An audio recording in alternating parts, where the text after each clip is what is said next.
Bonjour, dans cette vidéo, je vais tout vous expliquer sur la recharge, la gestion de l'alimentation et comment prendre soin de la batterie de votre ordinateur portable. D'abord, je vais expliquer comment recharger, puis je vais aborder les problèmes de recharge. Ensuite, comment économiser la batterie et à la fin, s'il faut ou non et quand remplacer la batterie si elle est ancienne. Passons donc à la façon de recharger. Différents ordinateurs portables ont des ports différents. En général, il s'agit d'un port propriétaire, mais les modèles plus récents ont de plus en plus souvent un port USB-C. Le port USB-C est vraiment pratique car vous pouvez utiliser par exemple le chargeur de votre téléphone pour recharger votre ordinateur portable et il est aussi facilement remplaçable. Parce que, comme vous pouvez le voir, l'ordinateur portable que j'ai ici possède un câble propriétaire qui ne peut être remplacé que par exactement le même, donc je dois l'acheter auprès du fabricant. Il est souvent indisponible à la vente ou surtout les câbles d'origine ne sont pas disponibles ou alors c'est souvent aussi cher parce que vous savez, ce n'est pas souvent vendu. Donc ça, c'est souvent un problème. Et si vous achetez un câble non original, alors il peut facilement casser. Donc, vous préféreriez acheter un câble d'origine pour être sûr qu'il durera plus longtemps.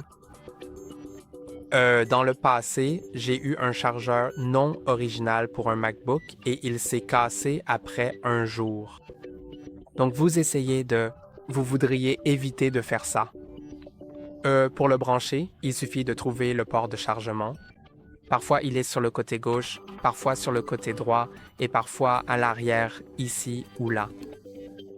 Mais en général, je le trouve sur le côté gauche. Donc, il suffit de trouver le port correspondant. Souvent, il y aura un symbole, laissez-moi vous montrer. Ce symbole qui signifie alimentation d'essai et vous pouvez brancher le câble. Si c'est un port USB-C, il peut par exemple avoir un éclair ici. Cela voudra dire que ce port USB-C prend en charge la charge. Parce que si votre ordinateur portable a plusieurs ports USB-C, parfois ils ne prennent pas tous en charge la charge. Parfois deux d'entre eux, par exemple un de chaque côté, donc cela dépend aussi.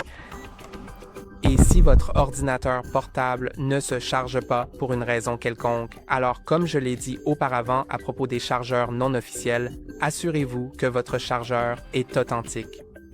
Aussi, il se peut qu'il soit endommagé d'une autre manière. Donc si c'est le cas, vous voudrez peut-être le remplacer. Assurez-vous également que la prise électrique dans laquelle vous êtes branché n'est pas défectueuse, car parfois, les prises peuvent être cassées. Essayez donc une autre prise ou essayez de brancher un autre appareil dans cette prise pour voir si le problème vient de là. Aussi, si vous utilisez l'USB-C pour charger, il se peut que vous utilisiez un bloc d'alimentation qui ne fournit pas assez de puissance. Les ordinateurs portables consomment beaucoup plus d'énergie, bien plus que les téléphones, donc un chargeur standard de 5 ou 10 watts ne suffira pas. Vous devriez utiliser quelque chose comme 45 watts ou 65 watts. J'ai une vidéo sur cette chaîne qui vous en dit plus à ce sujet. Donc, si vous voulez vérifier si le bloc de charge fournit assez de puissance à votre ordinateur portable, cherchez une vidéo sur notre chaîne qui explique si vous pouvez charger votre ordinateur portable avec un chargeur de téléphone et cela vous expliquera tout. Donc, maintenant que cela est expliqué, assurez-vous également que le port que vous utilisez pour charger votre ordinateur portable n'est pas cassé, n'est pas sale. Parfois, il peut y avoir de la poussière à l'intérieur qui bloque le câble et cela provoque simplement une mauvaise connexion. vous pouvez utiliser une vieille brosse à dents suffisamment souple pour ne rien abîmer et simplement brosser l'intérieur ou bien utiliser de l'air comprimé, ce qui devrait aider. Si rien de tout cela ne fonctionne, je vous suggère d'emmener votre ordinateur portable chez un technicien, car il se peut que ce soit dû à un liquide renversé ou qu'un composant se soit dessoudé sur la carte mère. Donc, il peut y avoir différents problèmes à ce niveau. Donc ça, c'était pour la charge. Maintenant, passons à l'économie de batterie. Pour l'économie de batterie, je vais ouvrir l'ordinateur portable et vous montrer l'écran, car maintenant nous allons travailler sur le système. Laissez-moi juste le déverrouiller rapidement. D'accord. Et maintenant, commençons par les paramètres, car dans les paramètres, il y a de nombreux réglages qui peuvent vous aider à préserver une autonomie de batterie plus longue. Le premier, c'est le mode d'alimentation. C'est le réglage le plus populaire et celui qu'on recommande de modifier en premier. Donc, allons dans les paramètres, puis dans Système, alimentation et batterie, et vous verrez le mode d'alimentation. Maintenant, vous verrez cette liste de sélection et pour économiser au maximum la batterie, il vaut mieux choisir la meilleure efficacité énergétique ou, si vous souhaitez de meilleures performances tout en économisant la batterie, vous pouvez choisir l'option équilibrée. Et si vous ne vous souciez pas de la batterie ou que votre appareil est toujours branché, vous pouvez sélectionner la meilleure performance. Mais moi, je le mets sur efficacité énergétique et ça fonctionne très bien. La batterie est vraiment préservée. Maintenant, dans les mêmes paramètres, allez dans Recommandations énergétiques. Ici, vous obtenez quelques recommandations qui vous aideront à réduire votre consommation de batterie et selon les ordinateurs portables, les paramètres peuvent varier. Par exemple, ici, je peux régler le mode d'alimentation sur la meilleure efficacité énergétique. Donc, je vais appliquer cela. Activer le mode sombre. Je l'ai déjà activé. Régler la luminosité de l'écran pour une meilleure efficacité énergétique. Vous pouvez voir que cela la réduit. Et vous pouvez faire encore plus avec cela. Maintenant, passons à la prochaine étape, qui est de fermer les applications. Donc, si vous avez plusieurs applications ouvertes et que certaines ne sont pas utilisées pour le moment, vous devriez les fermer car elles consomment de l'énergie même lorsqu'elles fonctionnent en arrière-plan, surtout les jeux. Donc, si vous avez un jeu qui tourne en arrière-plan et que vous ne l'utilisez pas en ce moment, ni ne prévoyez de l'utiliser dans les prochaines minutes, je vous conseille de fermer ce jeu et vous pourrez y revenir quand vous voudrez l'utiliser à nouveau. Ensuite, baissez la luminosité de l'écran. Cela vous aidera également à préserver l'autonomie de la batterie. Je l'ai déjà baissé, mais pour le faire, cliquez sur ce centre de contrôle juste ici. Et ici, vous pouvez ajuster MMH, la luminosité avec cette barre, donc c'est assez simple. Il suffit de la baisser pour économiser la batterie. L'autre chose à faire est de désactiver le Bluetooth et le Wi-Fi si vous n'en avez pas besoin, donc allez aussi ici.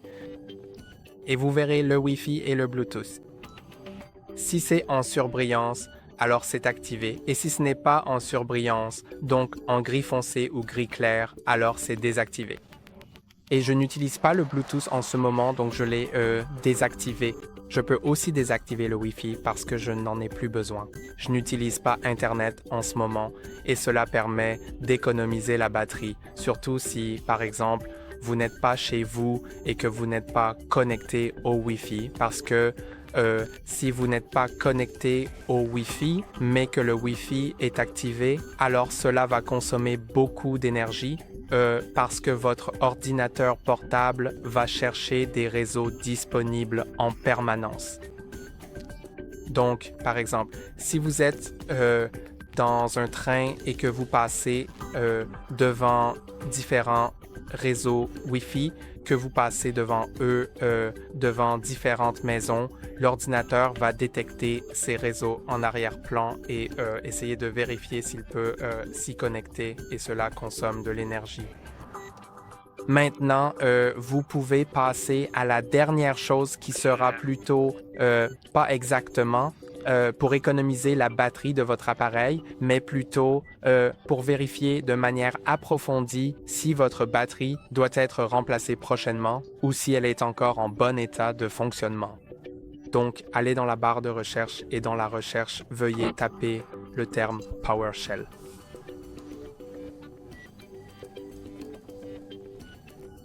Assurez-vous maintenant de l'exécuter en tant qu'administrateur. Cliquez maintenant sur « Oui » et si l'invite de commande s'affiche, maintenant elle affiche PSC Windows System 32. Vous êtes. Si c'est le cas, vous l'exécutez en tant qu'administrateur, ce qui est absolument essentiel et vous devez taper la commande exactement comme moi. Donc ce sera Power CFG, c'est CFG, puis un espace Battery Report sans aucun espace, puis un espace, puis Output et ensuite, entre guillemets, vous devez taper le chemin complet où vous souhaitez enregistrer le fichier de rapport de batterie. Le fichier doit se terminer par .html, donc je vais entrer un chemin. Vous pouvez entrer le même, vous pouvez simplement taper CC et maintenant le fichier battery HTML. Pour cela, vous pouvez simplement taper CC et maintenant le fichier battery.html. Et fermez les guillemets doubles et maintenant vous pouvez cliquer sur Entrée. Et s'il est écrit « Rapport sur la durée de vie de la batterie enregistrée dans le chemin du fichier », alors c'est bon et maintenant vous pouvez accéder à l'explorateur de fichiers sur votre ordinateur portable et accéder à ce PC disque local C. Vous verrez maintenant le fichier de la batterie ici. Double-cliquez dessus et cela ouvrira un navigateur. Et dans le navigateur, cela vous montrera l'autonomie de la batterie. Donc vous pouvez tout lire. Par exemple, dans ce graphique ici, vous verrez combien de temps il faut pour décharger votre ordinateur portable. Vous verrez tous les journaux de votre batterie, donc c'est vraiment utile. Et vous pouvez l'utiliser de cette façon. Aussi, ici vous verrez la capacité de charge maximale et le nombre de cycles. Et maintenant, avec cela, nous pouvons passer à la question de savoir quand il est temps de remplacer votre batterie. Les batteries se dégradent avec le temps et c'est un processus naturel, donc ne vous inquiétez pas pour ça. Cela arrive à toutes les batteries dans le monde et elles finissent simplement par lâcher. Elle s'use simplement avec l'utilisation et parfois elle doit être remplacée généralement après environ 3 ans. Bien sûr, vous n'êtes pas obligé de le faire si vous ne le souhaitez pas. Mais si vous voulez préserver la meilleure autonomie possible, alors vous voudrez probablement le faire. Et pour cela, il vaut mieux généralement l'apporter à un technicien. Plus tard, je vais expliquer les batteries amovibles PC parce que parfois, les ordinateurs portables ont des batteries facilement remplaçables, donc vous n'avez pas besoin de l'apporter à un technicien. Mais parlons maintenant du nombre de cycles. Le nombre de cycles, c'est simplement qu'un cycle correspond à une charge complète. Donc, un nombre de cycles de 7 signifie que je n'ai chargé cet ordinateur portable que 7 fois. Et c'est vraiment bas. Mais après peut-être 2 ou 3 ans, ça peut être 400, 500. Et si c'est autour de 500, il est généralement recommandé de remplacer la batterie. Mais cela peut aussi varier, car parfois ce sera 300, parfois 1000. Donc, en fait, la batterie devrait être remplacée si vous ressentez MMH une réelle baisse de l'autonomie.